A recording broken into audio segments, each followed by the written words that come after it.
Question 1.10. An electric dipole with dipole moment 4 into 10 raised to power minus 9 coulomb meter is aligned at 30 degree with the direction of a uniform electric field of magnitude 5 into 10 raised to power 4 Newton coulomb inverse. Calculate the magnitude of the torque acting on the dipole. अब एक step आगे चलते हैं. Dipole हमने last question में calculate किया. अब dipole का यूज करके टॉर्क क्या डिफाइन करते हैं. सबसे पहले समझते हैं कि टॉर्क होता क्या है. हम समझेंगे टॉर्क हमें पता है. टॉर्क का फॉर्मूला को मैं बताऊं. टॉर्क होता है P क्रॉस E. ये तो हो गया मैथमेटिकली, बट होता क्या है. देखिए हमारे पास दो चार्जेस दिए हुए हैं. ये चार्ज प्लस क्यू है, ये चार्ज माइनस क्यू है.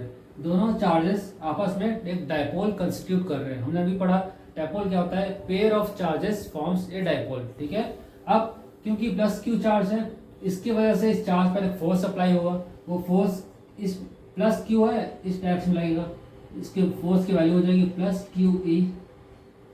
यहाँ पे एक माइनस क्यू चार्ज है. इस माइनस क्यू चार्ज माइनस, तो हमने देखा माइनस क्यू चार्ज मतलब इसका फोर्स इलेक्ट्रिक फील्ड के अपोजिट में लगेगा. इलेक्ट्रिक फील्ड इस डायरेक्शन में है तो उसका डायरेक्शन यहाँ होगा, इस डायरेक्शन में. ठीक है. ये होगा F माइनस इसको minus Q. Two equal and opposite charges whose forces are acting in opposite direction constitute a dipole. एक सिंपल सा बात समझ लेते हैं. कोई एक स्टिक है. ठीक है. आप इसको देखो, जब किसी स्टिक पर आप फोर्स लगाते हो, line of action of force अगर दोनों का सेम है, दोनों का सेम फोर्स है, तो स्टिक पर कोई फर्क नहीं पड़ेगा. अगर ज्यादा फोर्स लगा तो हो सकता है टूट जाए. बट इसी स्टिक पर अगर आप फोर्स का डायरेक्शन चेंज करते हो, यहाँ पर एक फोर्स लगा रहे हो और यहाँ पर एक फोर्स लगा रहे हो. ठीक है. यहाँ पर एक वो लगा रहे हो फोर्स, यहाँ पे एक फोर्स लगा रहे हो. इसकी वजह से ये इस तरफ जाने की कोशिश करेगा, इसकी वजह से ये इस तरफ जाने की कोशिश करेगा, और जो रिजल्टेंट मिलेगा हमको वो मिलेगा रोटेशन. ठीक है. तो टॉर्क का इफेक्ट क्या होता है. टॉर्क का इफेक्ट होता है रोटेट करना. क्योंकि दो अपोजिट फोर्सेस हैं, अलग अलग डायरेक्शन में लग रही है. ये फोर्स इसको ऐसे घुमाएगा, ये फोर्स ऐसे घुमाएगा. तो होगा क्या, ये डायपोल जो है रोटेट करने लगेगा. ये इस डायरेक्शन में, ये इस डायरेक्शन में, और ऐसे ऐसे करके रोटेट होना स्टार्ट हो जाएगा. तो टॉर्क का इफेक्ट हमने समझ लिया. तो ये हो गया हमारा एक्सप्लेनेशन. अब मैथमेटिकली न्यूमेरिकल सॉल्व करते हैं. कैलकुलेशन पे मत जाना, लॉजिक समझने की कोशिश करना. ठीक है. लॉजिक क्या कहता है. टॉर्क हमें वैल्यू दी हुई है क्वेश्चन में 4. टॉर्क टी टाउ होता है P क्रॉस E, और ये 30 डिग्री इंक्लाइंड है. ये 30 डिग्री इंक्लाइंड है. ठीक है.